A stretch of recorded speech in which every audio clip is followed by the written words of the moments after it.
Do you find yourself planning every outing around the nearest bathroom? Does the pressure seem worse on the days you eat exactly the way you always have, the same coffee, the same lunch meat, the same evening habits you've never once questioned? I never asked myself either question for years. I just assumed the pressure was the price of getting old, and I went looking for the one magic thing to add instead, a supplement, a seed, a tea, without ever once asking what I should be taking off the plate instead. I made that exact mistake for years, standing at the pharmacy counter buying vitamins by the fistful, while the actual pressure in my body kept getting worse, not better. Most men assume more is always the answer. Sometimes the answer is less. A large share of men past 50 carry some degree of prostate enlargement, and most of us are never told any of this. I still get my checkups every year, still let my doctor run whatever he wants to run, and I still sit in that waiting room without the dread that used to sit in my chest for days beforehand. That part of my life is calm now.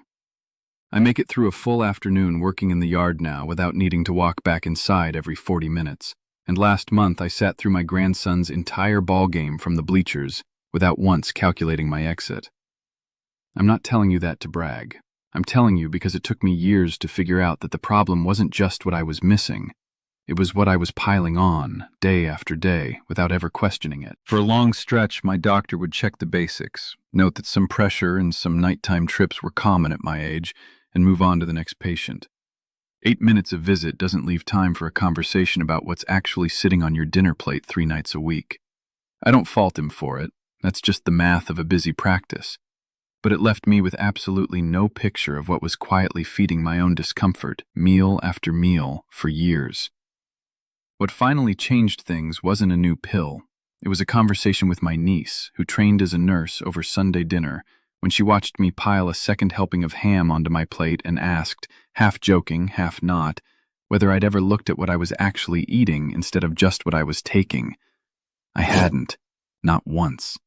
And once I actually looked, 5 things stood out clearly enough that cutting them became the real turning point in how my body felt every single day. Here's what she made me understand, sitting at that table with a legal pad, the same way she probably talks to patients half her age about their own charts. The prostate doesn't sit off in some corner of the body, untouched by everything else. It's tissue, wired into the same bloodstream, the same hormonal signals, the same inflammatory chatter as every other organ you've got. Feed that system a steady diet of inflammatory triggers for 30 or 40 years, and the tissue that's already sensitive to age-related change, the prostate chief among it, tends to respond by swelling, by staying irritated, by keeping you up at night long after a younger body would have shrugged the same habits off. I'd spent decades thinking of my plate and my bladder as 2 completely separate stories. They never were. What made this different from every diet I'd half-heartedly tried before was that nobody was asking me to add anything complicated, count a single calorie, or give up eating the foods I actually loved. My muse kept coming back to one phrase that Sunday, and I've thought about it constantly since. You don't need a new list, you need a shorter one.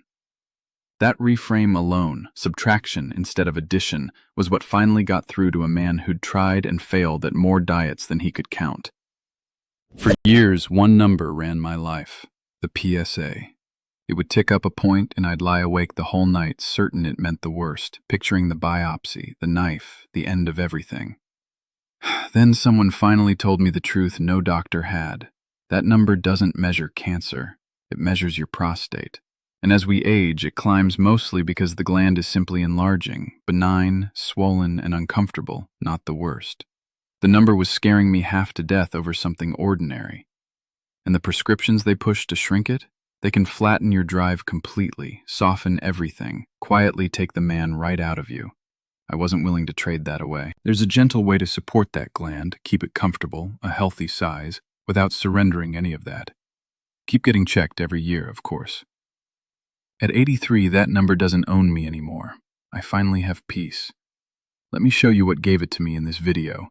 And if you want the simple support I personally use, there's a free presentation linked in the description below. Here's what I found, laid out the way my niece walked me through it over that same dinner table, plate by plate, week after week, until it finally stuck. The first, and the one that mattered most, was red meat and processed meat. The ham I just served myself, the bacon at breakfast, the deli meat on my lunch sandwich most days of the week. Research looking at large groups of men has linked a diet heavy in red and processed meat to a higher burden of the kind of metabolic and inflammatory load associated with worse prostate symptoms and a larger gland. It isn't that meat itself is poison, it's that when it becomes the anchor of nearly every meal, day after day, decade after decade, it quietly adds to the inflammatory weight your body is already carrying as you age. I didn't cut it out entirely. I cut it down to twice a week instead of daily, and swapped the rest for chicken, fish, or simply more vegetables than I'd ever bothered with before. The second was something I never expected: a vitamin. Specifically niacin, vitamin B3, taken in supplement form at doses well above what a normal diet provides. I've been popping a B complex every morning for 15 years because a pharmacist once told me it was good for energy, never once reading the niacin dose printed on the label. A population study looking at thousands of men found that higher niacin intake was associated with a greater likelihood of an enlarged prostate. I'm not telling you vitamins are the enemy. I'm telling you that more isn't automatically better, and that I switched to a plain multivitamin with a modest, food-level dose instead of the high-potency bottle I'd been taking blind for over a decade. The third was fried food, the diner breakfast, the fish fry on Fridays, the whole basket of anything battered and dropped in oil. That kind of food carries its own inflammatory weight, and cutting it back wasn't punishment so much as closing a door on a fire I didn't know I'd been feeding for years.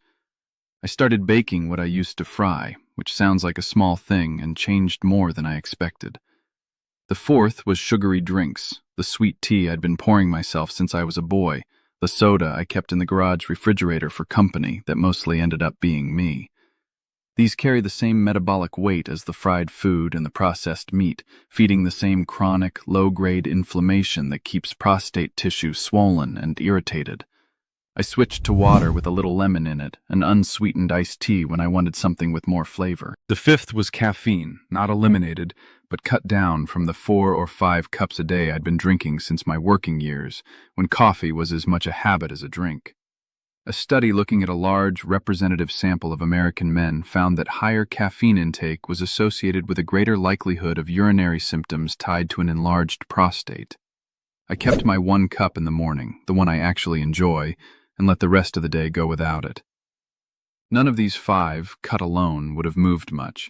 Together, sustained over months rather than days, they were what actually eased the daily pressure I'd been carrying for years.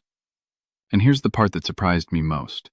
Every single one of these 5 things was also saving me money. I wasn't buying some rare ingredient shipped from overseas.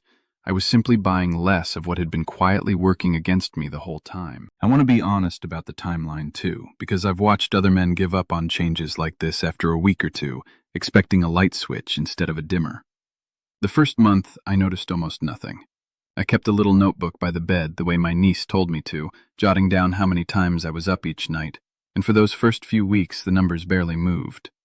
It was somewhere around week 6 that I noticed I'd gone 2 nights in a row with only 1 trip instead of 3. By month 3, 1 trip a night had quietly become close to normal for me. That's not a dramatic transformation. It's a trend line, slow and unglamorous, the kind that never makes for an exciting headline, but adds up to a completely different daily life if you stay with it. I'll also say plainly that I never treated this as all or nothing. There were weeks I had bacon on a Saturday morning because my grandkids were visiting, and some things are worth it. There were nights I had a real Coca-Cola instead of the unsweetened tea. The point was never perfection.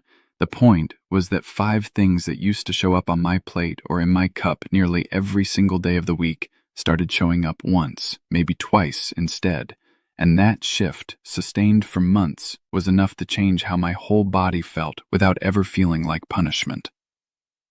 There's a piece worth naming here too, because my niece insisted on it every single Sunday. Hydration timing, not amount.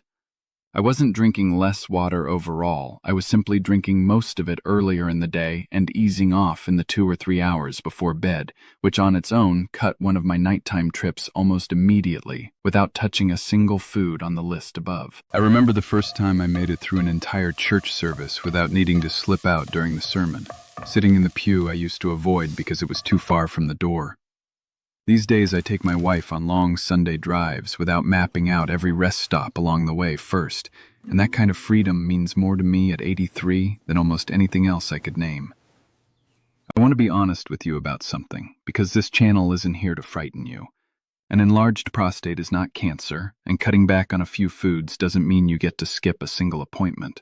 Keep getting checked, every year, on schedule, with your doctor watching what he's trained to watch. What I changed was what I was feeding my own body day to day.